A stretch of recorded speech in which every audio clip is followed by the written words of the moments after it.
1, 2, 3 o'clock, 4 o'clock, rock. 5, 6, 7 o'clock, 8 o'clock, rock. 9, 10, 11 o'clock, 12 o'clock, rock. We're gonna rock around the clock tonight. Guy Bluford was born on November 22, 1942, in Philadelphia, Pennsylvania, and grew up in a middle-class neighborhood. He went to Overbrook Senior High School in Philadelphia Public Schools. His mother was a school teacher and father was a mechanical engineer. He became interested in airplanes as a small child.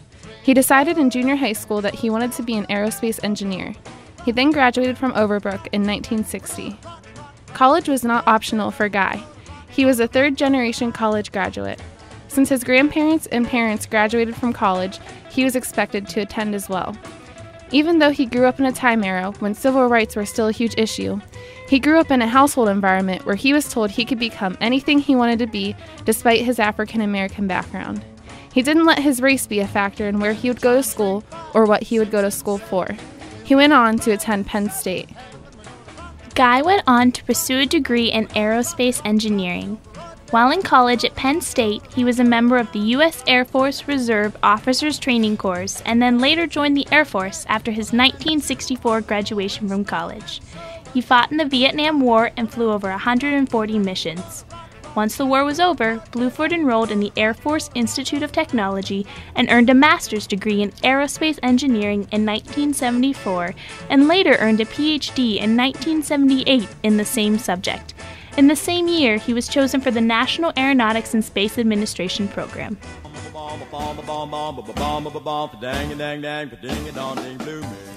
Guy had a lifetime full of accomplishments. Just to name a few, he earned his private pilot's license as a part of the required ROTC program at Penn State. He married his college girlfriend, Linda Toole, that he met freshman year at Penn State. He spent 5 years as a flight instructor at Sheppard Air Force Base, Texas. He went back to school and earned his Master of Science degree with the distinction in aerospace engineering from the Air Force Institute of Technology in 1974. He earned a Doctor of Philosophy in aerospace engineering with a minor in laser physics from the Air Force Institute of Technology in 1978. He was selected as one of 35 astronaut candidates from a field of 10,000 applicants. He entered the astronaut training program and became an astronaut in August 1979.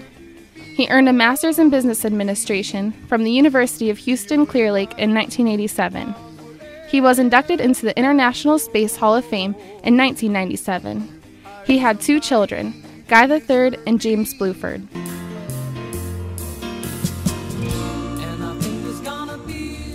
Bluford became the first African American to enter space on August 30, 1983 aboard the space shuttle, the Challenger, that took off from the Kennedy Space Center in Florida.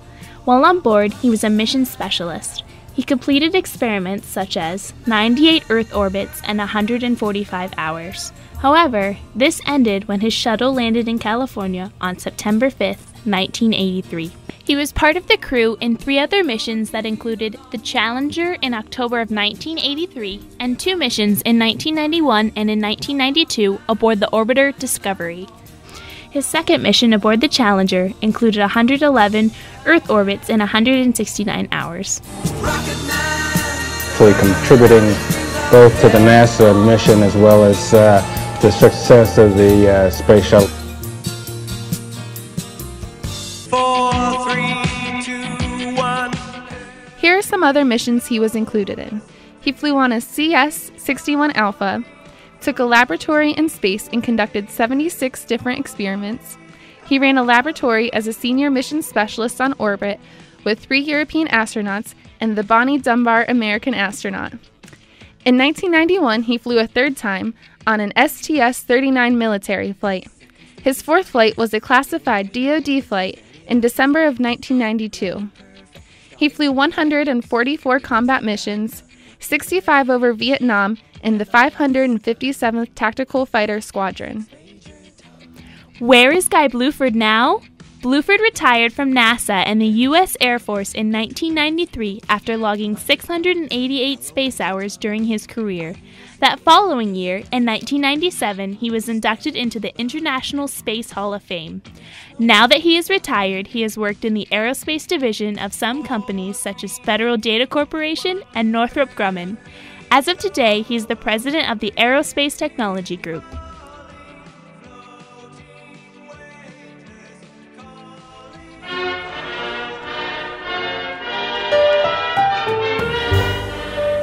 This is an American history event.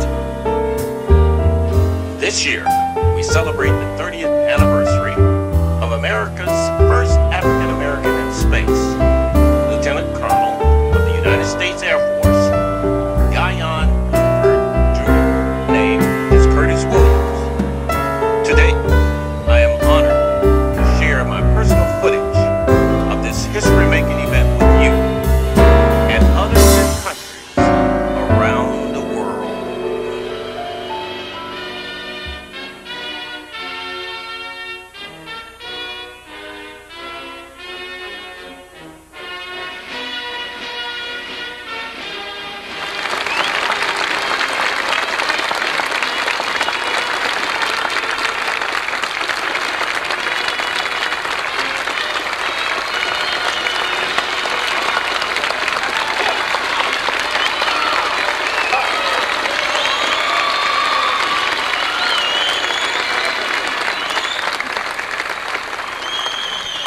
When I was flying back from California, I was thinking about John Young, and I realized that John Young had flown 5 times, and he's getting ready to fly a 6th time.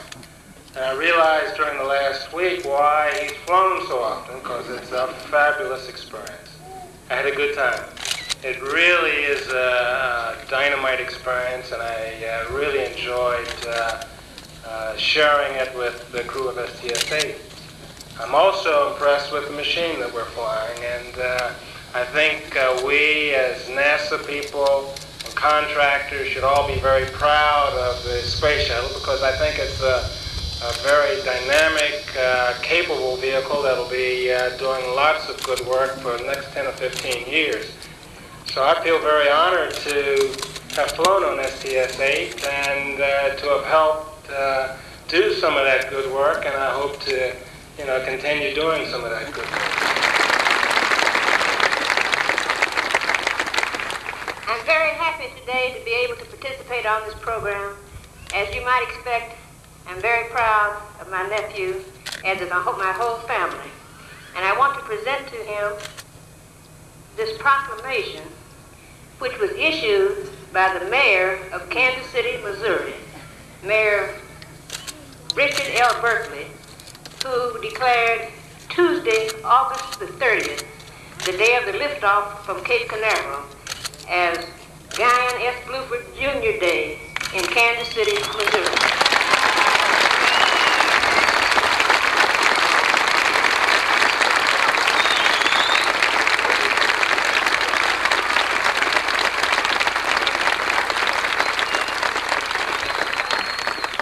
Such a rarity when I get an opportunity to see my aunt. So it's just a privilege not only to pick this up, but also to see my aunt. Thank you once again.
President is on the line.